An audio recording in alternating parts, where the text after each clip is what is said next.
I've drawn our mirror, and this is the focal point for this mirror. They said it was a focal length of 40 centimeters. And we have this mascara brush, and it's 20 centimeters from the mirror, so I try to put it about halfway in between the mirror and the focal point, obviously. Now, with these, just like we talked about in a lot of the ray diagrams for lenses, if you were really precise and drew this out on graph paper and kept everything exactly to scale, you can get really precise answers as far as the height and the distance. I'm not going to worry about being super precise here because I more want you to understand the concept of how to do the ray tracing, and then I'll show you how to calculate the distance using the thin lens formula. Just like with lenses, there are the same three things that you need to remember to do any ray tracing diagram. It's going to be parallel to the focal point, and then center, in this case, center of the mirror instead of the center of the lens. And then we have the focal point to parallel. So obviously with this, instead of getting refraction, we're going to get reflection. So let's start by drawing the parallel ray, and it's going to come straight off the top. Since it's perfectly parallel or collimated light, it's going to reflect by definition straight through the focal point like this. And now we need to draw one straight through the center. In this case, instead of the center of the lens, of course, the center of the mirror.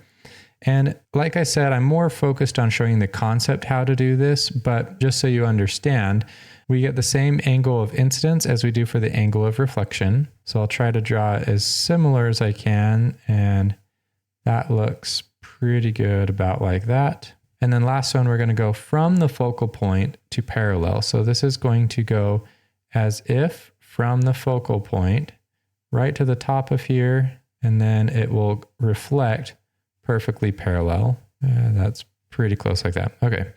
So now all of these are now diverging away from each other. So we need to extrapolate them backwards. So I like to start off with the parallel one. I feel like it's easiest.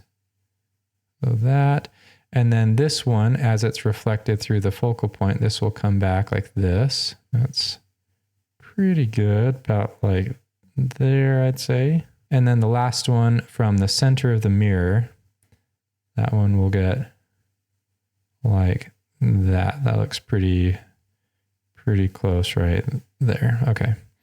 So you can see where they converge is going to be back here.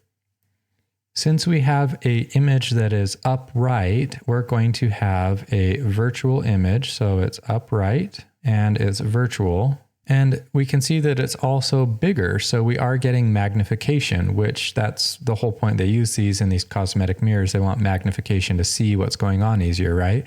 If we were to write the magnification equation and we put in the image distance and the object distance, we could calculate and see that it's magnified, that would agree with our drawing that we did here. What I do want to calculate, as I talked about at the beginning, is the distance. And so the thin lens formula, as we know, is 1 over f is equal to 1 over the object distance plus 1 over the image distance.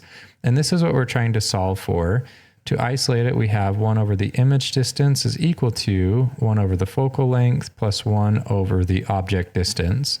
So the inverse of the image distance is equal to 1 over the focal length, which we said was 0.4 meters or 40 centimeters.